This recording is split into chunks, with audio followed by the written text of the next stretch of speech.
Article de Lewin. Vous le trouvez dans le même numéro de la Nouvelle Revue de Psychanalyse, juste après l'article d'Isaac Hauer. Cette fois-ci, c'est la découverte par Lewin d'un écran blanc du rêve. On dirait aussi bien d'un mur blanc du rêve. Écran blanc du rêve qui ordinairement n'est pas vu. Pourquoi? Parce que, répond Lewin, l'écran blanc du rêve, il n'est pas vu parce qu'il est d'ordinaire recouvert par les contenus visuels du rêve. Et les contenus visuels du rêve, il fallait s'y attendre, puisque Lewin est quand même un freudien, les contenus visuels du rêve expriment les désirs. Mais l'écran blanc, les désirs qui viennent troubler le sommeil. Mais l'écran blanc, lui, selon Lewin, il exprime bien autre chose, il n'exprime pas les désirs qui viennent troubler le sommeil, il exprime le désir de dormir. Pour ceux qui ne soient pas vus. Il n'y a qu'un cas où il est vu. C'est lorsqu'il n'y a pas de contenu visuel du rêve. C'est lorsque le rêve est fait en majorité ou tout entier de vagues sensations proprioceptives. Vous voyez comment il est en train de rattraper Isaac Hauer. L'écran blanc du rêve n'apparaît au rêveur que lorsque le rêve est sans contenu visuel et n'a pour contenu que les contenus proprioceptifs, manuels, cutanés, etc., tels que Isaac Hauer les a définis. Spitz ajoute donc l'écran blanc. Le mur blanc. Freudien lui aussi, et toujours ajoutant quelque chose à Isaac Hauer, mais le conservant, il se dit qu'est-ce que c'est cet écran blanc? Eh bien cet écran blanc, c'est, d'accord, c'est encore le sein de la maman. Bizarre là que le mur blanc, l'écran blanc, c'est le sein de la maman. Comment ça peut faire écran blanc, le sein d'une maman? Pas difficile, dit Spitz. Non, dit Lewin, il dira autre chose, Spitz. Dit Lewin, c'est lorsque c'est l'expérience qu'a le nourrisson du sein de la maman qui s'approche. Et qui, en s'approchant, grandit et s'aplatit. C'est bizarre, hein? Le sein de la maman s'approche du nourrisson, et en même temps qu'il s'approche, il grandit, il s'aplatit. Bon. Et il perd son volume, je me trompe, concave ou convexe? Convexe, je sais pas, enfin, vous suppléez. Et puis, il forme écran blanc. Vous voyez que Lewin ajoute deux choses à Isaac Hauer. Il y a un écran blanc qui apparaît précisément lorsque le rêve n'a pas encore de contenu visuel.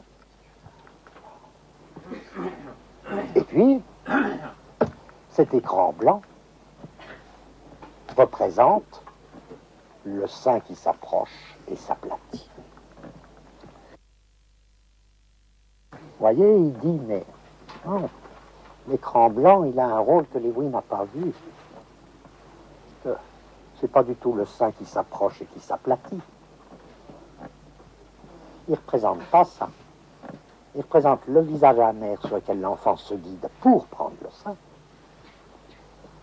C'est-à-dire que là, il arrive à une espèce de mélange entre sensation de contact du type Isaac Hauer, perception visuelle à distance. Et il devient très fort pour dire, mais c'est très tôt, comme tous les pédiatres le disent, aujourd'hui, c'est très tôt que l'enfant se guide sur le visage de la mère. Le visage amer dans quelles conditions? Le visage amer vu de face, si flou que ce soit, tache blanche, avec des espèces de trous au moins esquissés, trous des yeux, et qui prend une importance décisive par rapport à l'acte de se nourrir. Tant que la bouche et le nez sont traités comme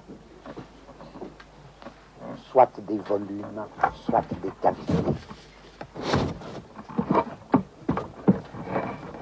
ils ne sont pas encore, il nous faut un nouveau mot, ils ne sont pas encore visagéifiés.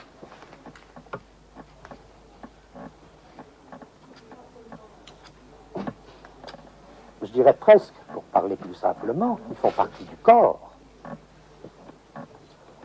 La visagéification de la bouche, du nez, implique peut-être des opérations qui supposent le mur blanc, l'écran blanc, les yeux comme trous noirs, toute une visagéification qui n'est pas donnée. Alors, seulement ce qui m'embête, c'est que si on dit ça, il va falloir dire aussi qu'il y a une visagéification du sein. Troisième stade, l'organisation du visage, on pourrait concevoir une série de stades génétiques. Ça nous dit rien. On a l'impression que c'est pas ça, que c'est pas vrai. Ça se passe pas comme ça.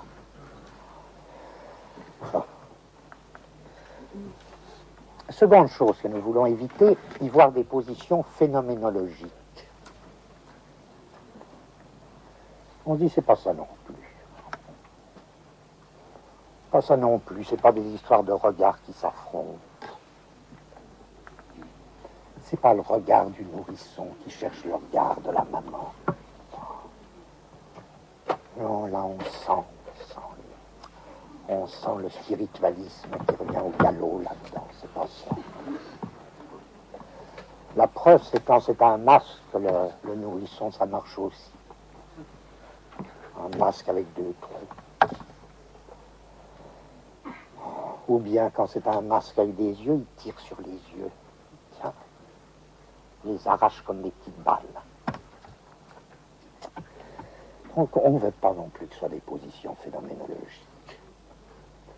Question de fatigue, quoi. Puis il y a une chose qu'on ne veut absolument pas. Alors ça c'est pas possible.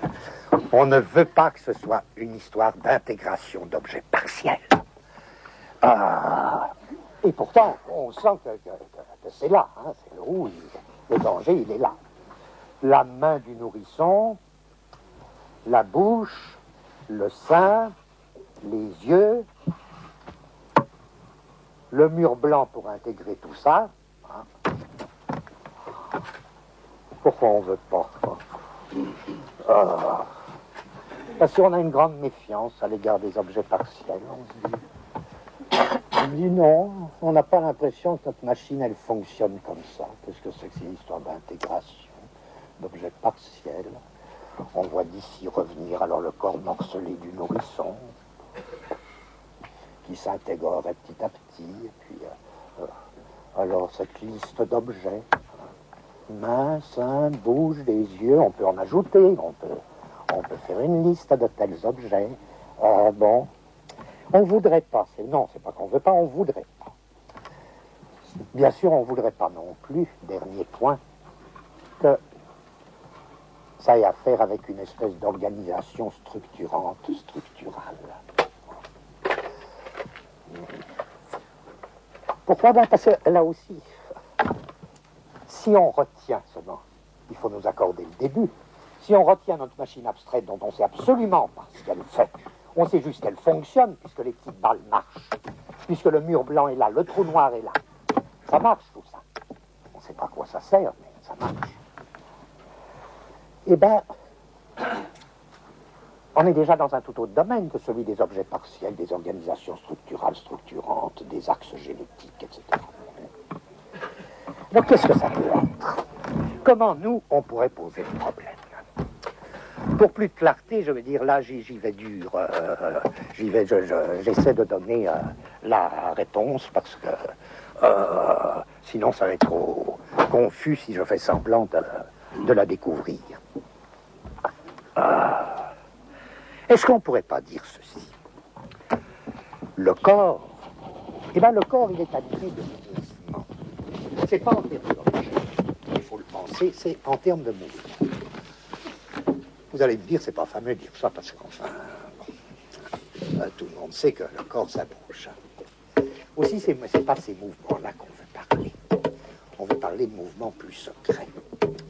Le corps, il est animé de mouvements intensifs. Bon.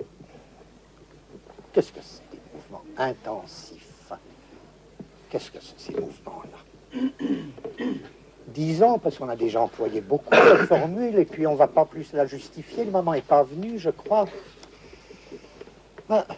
Le corps humain, par exemple, par rapport au corps animal, il est animé de mouvements de déterritorialisation. Le corps humain, c'est un corps animal déterritorialisé.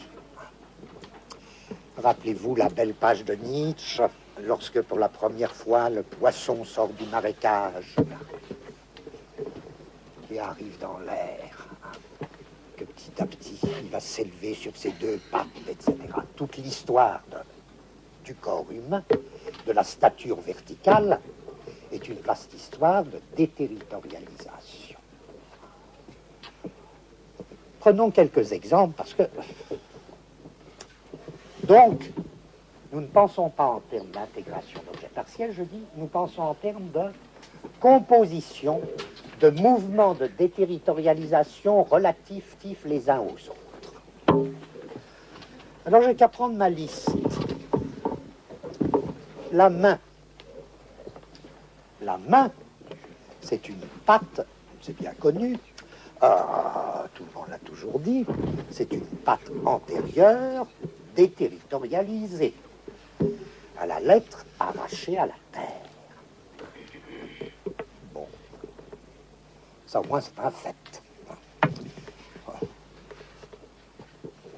Bien plus, on distingue dans les manuels d'école primaire la main dite locomotrice, celle du singe qui va d'arbre en arbre, et la main préhensive. Et l'on peut dire que la main locomotrice représente un second degré de déterritorialisation par rapport à la patte, et que la main préhensive représente un troisième degré de déterritorialisation. Cette main libre, alors, en même temps, elle a... C'est curieux, on se déterritorialise jamais par un, on se déterritorialise au moins par deux. Car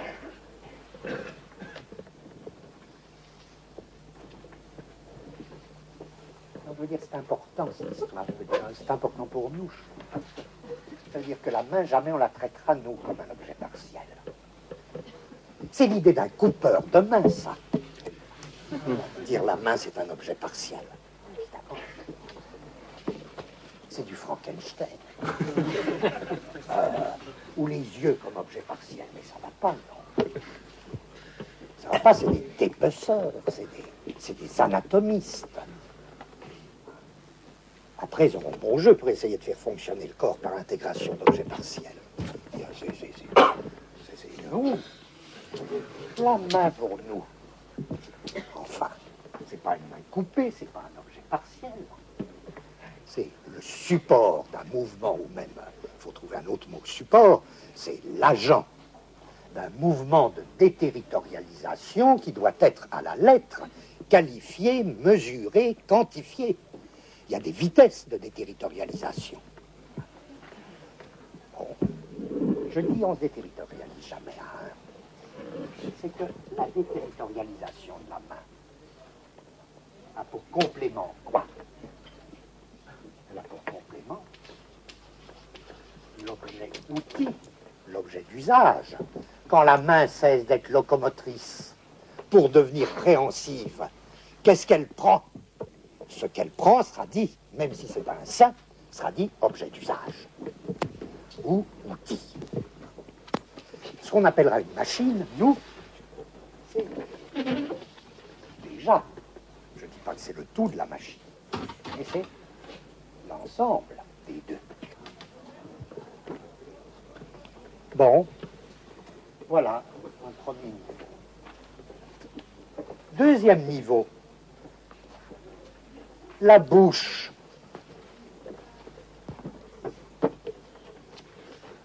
Est-ce que c'est un objet partiel? Marquez, je ne donne pas le visage. Le visage, je ne me le suis pas encore donné. Je traite la bouche comme cavité,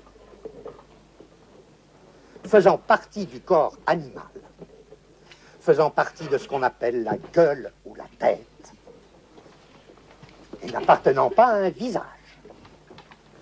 Non, ce serait pas bien si je donnais déjà le visage. Et bien la bouche. Là aussi, ce n'est pas un objet partiel. C'est un agent de déterritorialisation. Et pourquoi? Et pourquoi? Évidemment, ce n'est pas la même que la main. C'est pour ça qu'il faut comparer tous ces mouvements de déterritorialisation et constituer le corps. Non pas comme une intégration d'objets partiels à la con, mais non, je supprime cette dernière remarque. Non pas comme une intégration d'objets partiels, comme l'a si bien dit Mélanie Klein, mais comme non, ça, je suis brillant. Mais comme le lieu simultané, l'agent simultané de vecteurs de déterritorialisation, de mouvements de déterritorialisation, d'intensité, de vitesse différentes. Et qui pourtant se font tous en même temps. Pas de primat. Pas de primat dans les connexions, qui se connectent tous les uns avec les autres. Or, la bouche, pourquoi? Elle aussi, elle est prise dans un mouvement de déterritorialisation. Eh bien, parce que, et là j'espère que c'est vrai, parce que je n'ai trouvé ça que dans un texte d'un professeur allemand qui s'appelle Gatsch, et qui dit une chose très belle. Il dit, vous savez, ça doit être un vétérinaire. Donc, il dit, vous savez, l'homme n'aime pas les hominiens, mais seul l'homme a des lèvres. Quelle révélation! Seul l'homme a des lèvres, bien qu'il y ait des hommes sans lèvres, mais ça concerne la visagéité. Seul l'homme a des lèvres, ça veut dire quoi? Il dit peu de choses. Il a un passage lyrique. Je vais vous lire tout à l'heure parce qu'il est trop charmant. Là aussi, c'est comme un petit ballet du visage. Il en parle si bien qu'on sent que c'est son affaire. Ça veut dire quoi? Des lèvres, si importantes dans la bouche humaine, c'est la muqueuse qui sort. C'est rare, ça. Très, très rare, une muqueuse qui sort. Si je comprends bien, les bêtes n'ont pas de lèvres. Ça veut dire que c'est la peau extérieure qui se durcit, j'espère. Pourtant, je suis troublé parce que quand je regarde une vache, je me dis, mais elle a bien l'air d'avoir des lèvres. Mais en fait, sûrement pas. Sûrement pas. C'est la peau extérieure qui se durcit en sens. La tête de la vache, c'est une partie de son corps. Là, ça peut se durcir. Le singe, j'ai bien l'impression que le singe, mais là, s'il ne le dit pas, le professeur, le singe, lui, si on le regarde, je sais pas, ça a bien l'air d'être une espèce de durcissement vous voyez quoi, de la peau, là, ça durcit. C'est pas du tout la muqueuse interne qui ressort. Je vous en supplie, si quelqu'un a une objection à faire là, qu'il se la garde. C'est essentiel. C'est essentiel. En tout cas, il faut demander à un vétérinaire. Il faut, si quelqu'un connaît un vétérinaire, il faut lui demander. Mais il peut dire que oui. S'il dit non, vous dites vous cherchez un vétérinaire jusqu'à ce qu'il vous dise oui. Et puis même, c'est pas grave. Je suppose que quelqu'un nous apprenne, par exemple, la semaine prochaine, que c'est faux. Il faudra trouver qu'il y a deux types de lèvres absolument différents. Je veux dire, il y a un point où une idée ne peut pas être fausse. C'est devenu impossible. Je dis que la bouche humaine avec lèvres, ou que les lèvres, c'est une bouche déterritorialisée.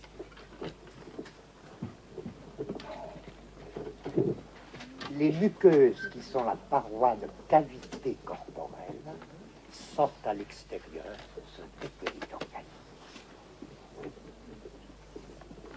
Cette déterritorialisation du museau, de la gueule, je ne sais pas quoi, comment appeler ça, par la bouche humaine, elle est très différente de la déterritorialisation de la main.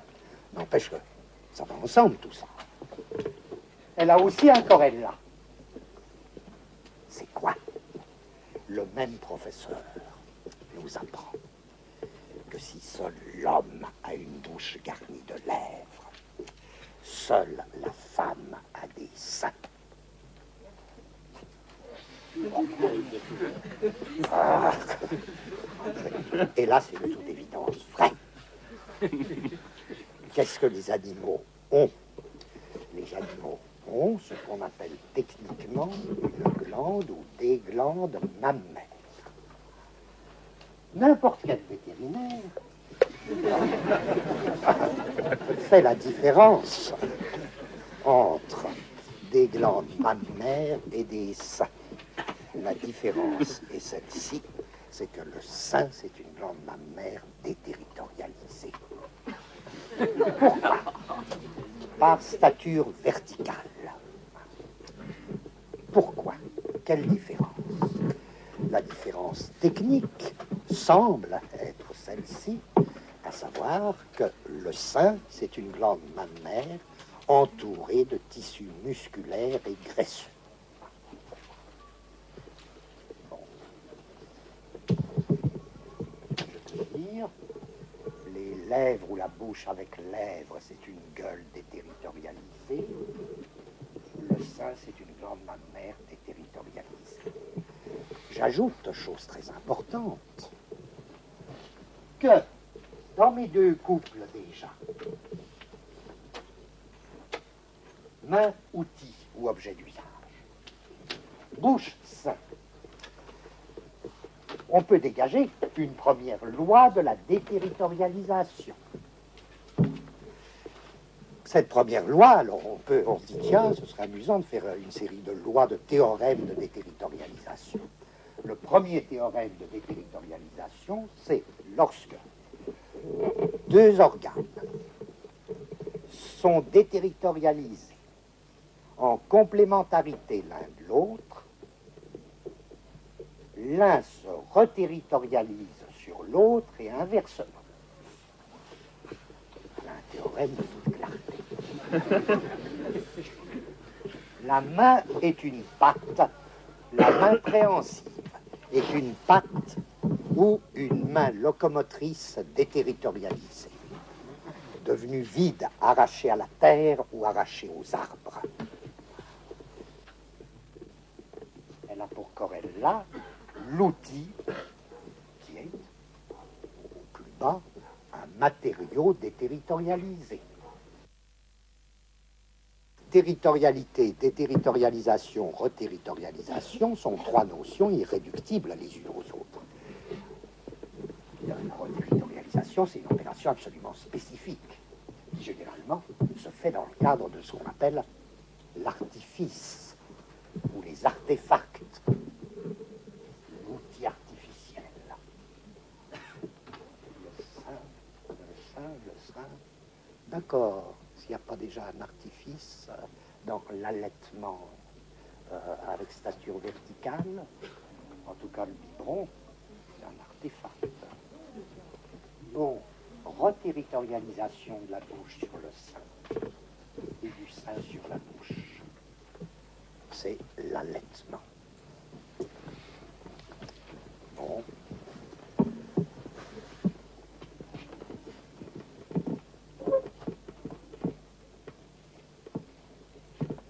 Là-dessus, troisième déterritorialisation. Remarquez que l'on reste à des dimensions de corps déterritorialisés. Même la bouche, je ne l'ai saisie que comme cavité. J'ai dit la muqueuse sort, elle appartient encore au corps. Troisième déterritorialisation, le visage, qui là est vraiment la tête animale déterritorialisée. À la suite de, mais je vais m'expliquer sur ce à la suite, qui n'est évidemment pas de l'axe génétique. La patte devenue mince, stature verticale, mais d'autres choses. Le visage, que je définirais pas par la bouche, mais que je définirais précisément par les yeux.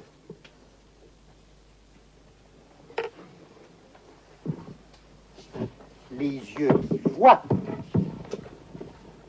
Et je dirais presque que les histoires de regard, c'est bon pour les animaux, c'est les animaux qui regardent. Mais voir sans regard, ça c'est le visage de l'homme. C'est pour ça que c'est terrible.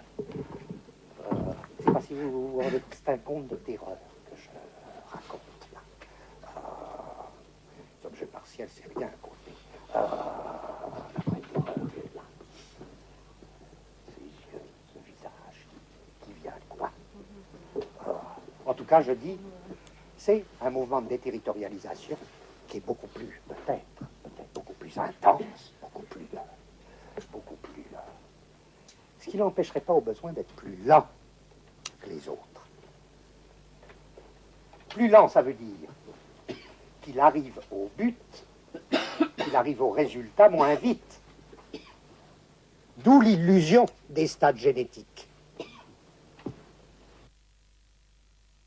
Le second théorème de la déterritorialisation, ce serait les déterritorialisations les plus rapides ne sont pas par là même les premières. Bien plus, ce sont les plus rapides qui supposent les plus lentes. Quel est le premier paysage finalement? Le premier paysage, et il y a bien des auteurs qui l'ont dit, c'est la steppe.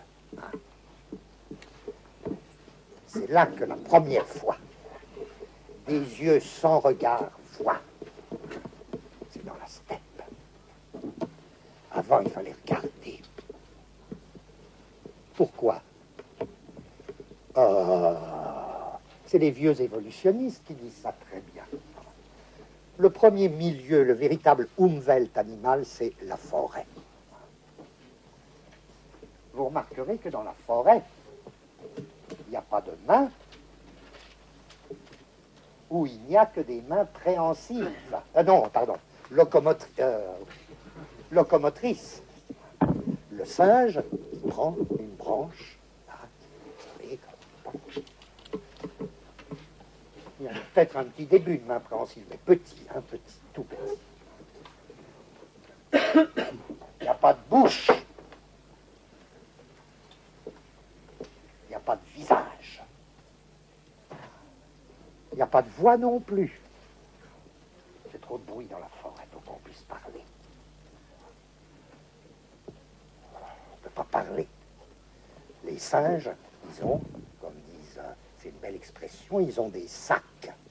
Ils ont des sacs laryngiens tels qu'ils ne peuvent pas parler, quoi. Il faut un larynx souple pour parler dans la forêt. Vous ne pouvez pas avoir un larynx souple. C'est pas possible. Le larynx souple, c'est aussi un larynx déterritorialisé. Il y en a partout des mouvements de déterritorialisation qui nous traversent. Or, je dis, la steppe, c'est vraiment le premier paysage. C'est le complément du visage. Le visage se reterritorialise sur la steppe se reterritorialise sur le visage. Et qu'est-ce que c'est la steppe? C'est une forêt déterritorialisée, quoi. Si bien que j'ai mon troisième théorème de déterritorialisation. Mon troisième théorème de déterritorialisation, c'est que j'ai considéré jusqu'à maintenant les reterritorialisations complémentaires de même niveau. Main se reterritorialise sur outil, outil sur main. Bouche sur sein, sein sur bouche. Visage sur paysage, paysage sur visage. Mais, dans l'autre sens, je fais une échelle intensive. Échelle intensive que je définis d'après la vitesse relative et l'intensité relative des mouvements de déterritorialisation de chaque niveau. J'en ai retenu 3. 1, 2, 3.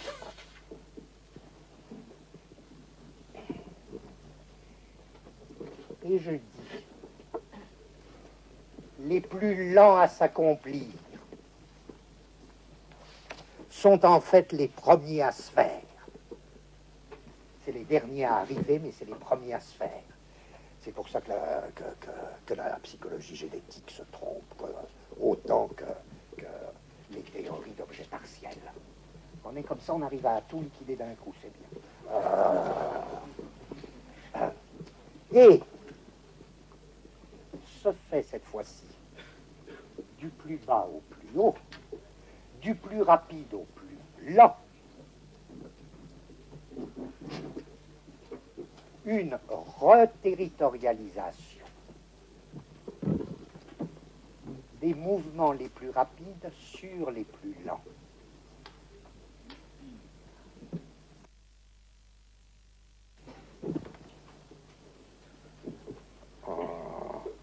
Alors j'ai presque fini. Du coup, on tient au moins la solution de notre deuxième groupe de notions. Pardon d'avoir parlé si longtemps. Je vais m'arrêter avant le troisième. Au but, il est... pour que vous disiez un peu, on tient une solution, ou du moins la confirmation d'une solution.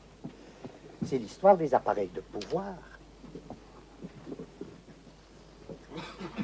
Je dirais, si je vais de 1, 2 à 3, je dis 3, visage-paysage, c'est à la fois le mouvement le plus lent, mais le plus intense, et donc le plus déterritorialisé. La main, c'est le plus rapide, c'est déjà de la déterritorialisation avec reterritorialisation complémentaire, et c'est le moins déterritorialisé. La reterritorialisation se fait du moins déterritorialisé, du moins déterritorialisé sur le plus déterritorialisé. Et c'est ça l'artifice. Donc, troisième théorème, on appelle artifice une reterritorialisation du moins déterritorialisé sur le plus déterritorialisé.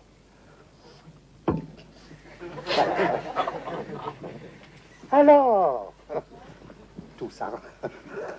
Non, je m'arrête, vous en avez marre. Alors, écoutez, oui, là, tout s'arrange. Alors, c'est pas étonnant que certains appareils de pouvoir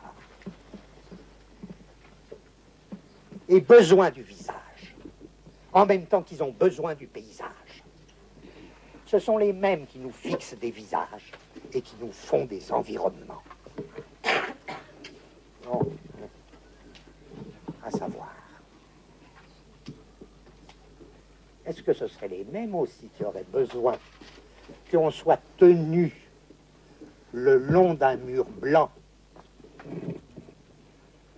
ou que l'on soit enfoncé dans des trous noirs? Sans doute. C'est-à-dire ces appareils de pouvoir, ils auraient besoin et de la machine abstraite de visagéité mur blanc, trou noir, et des mouvements concrets de déterritorialisation, à savoir le plus déterritorialisé, sur lequel se reterritorialise artificiellement tout, va précisément, comme on disait au début, quand on a commencé cette étude du visage, va précisément surcoder ce qui a perdu son code. Qu'est-ce qui a perdu son code?